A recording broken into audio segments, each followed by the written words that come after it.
সকলকে স্বাগত জানিয়ে আজকের ভিডিওটি শুরু করছি। দর্শক, আমরা ছোট থেকেই শুনে আসছি বৃক্ষ তোমার নাম কি ফলে পরিচয়, তাই করব আর করেছি এই দুটোর মধ্যে পার্থক্য কিন্তু অনেক।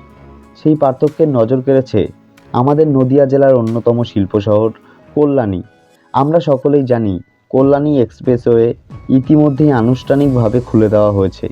ব্যস্তময় এই সড়ক বর্তমানে হুগলি নদী পারাপারের জন্য কল্যাণীর পুরনো ঈশ্বরগুপ্ত সেতুতে ঝুঁকিপূর্ণ পারাপার চলছে।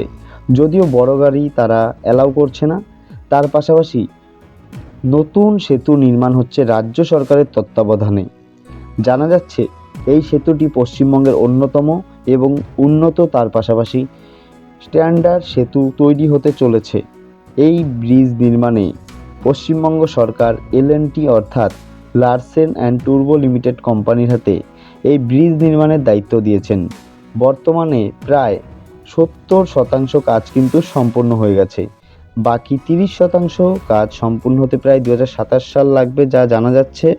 এই বলেই গভর্নমেন্ট অফ ওয়েস্ট বেঙ্গলের তরফ থেকে কিন্তু জানানো হয়েছে। যা শোনা যাচ্ছে হাওড়া ব্রিজের পরে এবং বালি অথবা দক্ষিণেশ্বর ব্রিজের আগে এই ব্রিজের নাম উঠে আসবে। এতটাই উন্নত পরিকাঠামো ব্যবহার করা হচ্ছে এই ব্রিজে। এই ব্রিজের নকশা অনেকটা হুগলি সেতু অর্থাৎ রবীন্দ্র সেতুর মতোই অনেকটা গড়ে তোলা হয়েছে, যদিও তার থেকে অনেকটাই আলাদা, কিন্তু আপনাদের বোঝার স্বার্থে আমরা বললাম। তাই নদিয়াবাসী হিসেবে অসংখ্য ধন্যবাদ জানাই রাজ্যের বর্তমান সরকার তথা মুখ্যমন্ত্রী মমতা বন্দ্যোপাধ্যায়কে। তার যুগান্তকারী সহযোগিতা আজ কল্যাণীর মানুষকে নতুন পথ দেখাবে।